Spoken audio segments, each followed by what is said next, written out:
Shavua Tov Rabotai, we're continuing with our Mishna Yomi, Masechet Yevamot. We're up to Perek Zayin Mishnah Bet. Today's Mishnayot should be Le'ilun Nishmat Neria ben Svetlana Aranbai ben Eliyahu ben Burcha Israel ben Chana bat Miriam Menuchatam began Eden Amen and Labdi ben Chaim Nachaim v'Refua Shenemav Daniel Shalom ben Rosa betoch Shah Chulei Israel. The Mishnah now discusses whether slaves are allowed to eat tirumah if a woman who was permitted to a Kohen brought them into her marriage with him. Bat Yisrael shenisel leChohen, if the daughter of Israel, a non-Kohen, married a Kohen and thereby became permitted to eat tirumah, v'ichnisa lo avadim, and she brought slaves into her marriage with them, ben avdei melog, ben avdei tzon barzel, then whether they are melog slaves or tzon barzel slaves, harelu yochlu bat tirumah, they may eat tirumah. The melog slaves may eat tirumah because they belong to the wife, and the rule is that if a person acquired by a Kohen owns other people, those people may also eat tirumah. This is derived from a verse. The Tzom Barzel slaves may eat tirumah because they are owned by the husband, like the previous Mishnah taught. The Mishnah now turns to the reverse case.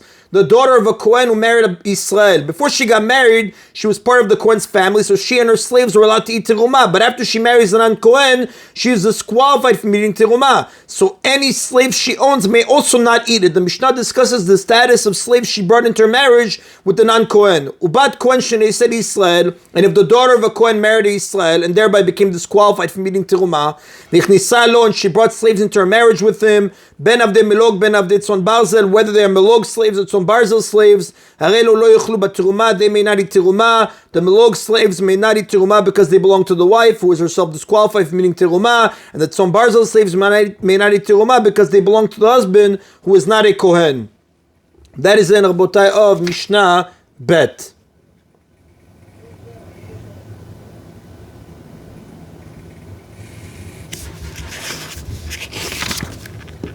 We continue now with Mishnah Gimel. The Mishnah returns to a case where a non-Kohen woman brought Tzon Barzel slaves into her marriage with the Kohen.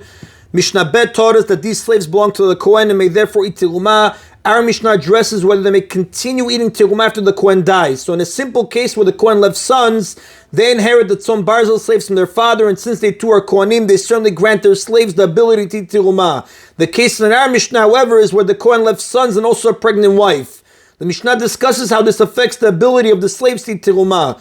Bat Yisrael shenisel leChohen, if the daughter of Israel married a Kohen, umet, and the Kohen died and left sons, v'henicha me'uberet, and he also left her pregnant, lo yochlu avadeh betrumah, her tzon barzel slaves may not eat tirumah, mipnei chelko shel ubar, because of the fetus's share in them if he is male. When a man dies and leaves sons and daughters, only the sons inherit.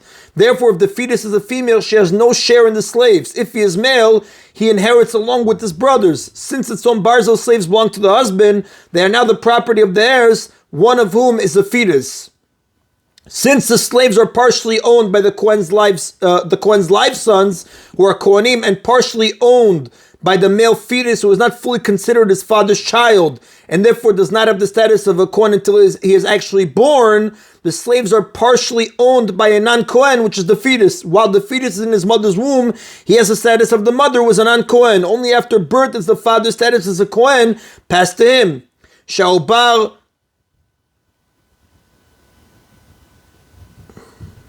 Right, we said, therefore they are forbidden to eat tirumah. The same would certainly apply if the Kohen left no sons and left his wife pregnant. The Mishnah gives a case where the Kohen left other sons in order to teach us that even though the Kohen's widow is allowed to eat tirumah in that case, her Tzon Barzel slaves are not allowed to eat it since they are partially owned by the fetus. Sha'ubal posel, we know that the fetus is not fully considered his father's child because the fetus disqualifies his mother from eating tirumah if she is a Kohen's daughter who married a non-Kohen. As we learned in the previous Mishnah, the daughter of a Kohen may eat tirumah but is disqualified from eating if she marries a non-Kohen. If she is divorced by him or widowed, she is still disqualified as long as there are any surviving descendants from the marriage. However, if there are no such descendants, she regains her ability to eat tirumah. So the Mishnah here teaches that even if there are no surviving descendants, but she is pregnant with the non-Kohen's child, the fetus disqualifies her from eating tirumah. Veno ma'achil, but does not entitle his mother to eat tirumah if she is a non-Kohen who married a Kohen. This shows that he is not yet fully considered the Kohen's child. If a non-Kohen woman marries a Kohen, she gains the right to eat tirumah. If she is divorced or widowed from him, and there are any surviving descendants from the marriage, they entitle her to eat tirumah as well. But if there are no descendants, she is no longer entitled to eat. So the Mishnah teaches that if there are no descendants, but she is pregnant with the Kohen's unborn child, the Mishnah teaches that if there are no descendants, but she is pregnant with the Kohen's unborn child, the fetus does not entitle her to eat terumah, and this shows that the fetus is not fully considered the child of his father until he is born. Since he does not yet have the status of a Kohen, the slave he owns may not eat terumah. Because again, this what we just saw right now, Sha'ubar, Posel, Veno Ma'achir, this shows that he is not yet fully considered the Kohen's child. Since he does not have the status of a Kohen, the slaves that he owns may not eat terumah. Div Rabbi Yossi, these are the words of Rabbi Yossi. Now the sages question why Rabbi Yossi ruled that a fetus does not entitle his slaves to eat terumah, specifically in a case where the mother is a non-Kohen. Amrulo, the sages said to Rabbi Yossi, since you have testified to us, you ruled with regard to the daughter of Israel who was married to a Kohen who died, that her tzom barzel slaves may not eat terumah because of her fetus to share in the slaves. Avbat Kohen nechohen, then you should rule that even if a Kohen's daughter was married to a Kohen, umet, and he died and left sons, and also left her pregnant, her tzom barzel slaves may not eat terumah because of the fetus to share in the slaves. The sages understood that the reason Rabbi Yossi forbids the fetus's slaves from eating terumah is not because the fetus is not a Kohen, but because even if he is a Kohen, he does not grant others the ability to eat terumah. They derived this from the phrase, and someone born in his home, which they explained to mean that only Kohen's already born child can entitle others to eat terumah. Similarly, they hold that the reason a fetus whose father is a Kohen does not entitle his non-Kohen mother to eat terumah after she is widowed is simply because he is not born yet. If so, say the sages to Rabbi Yossi, it should make no difference whether the fetus's mother is a Kohen or non-Kohen. In either case, the fetus is unborn, and his slave should not be allowed to eat terumah on his account.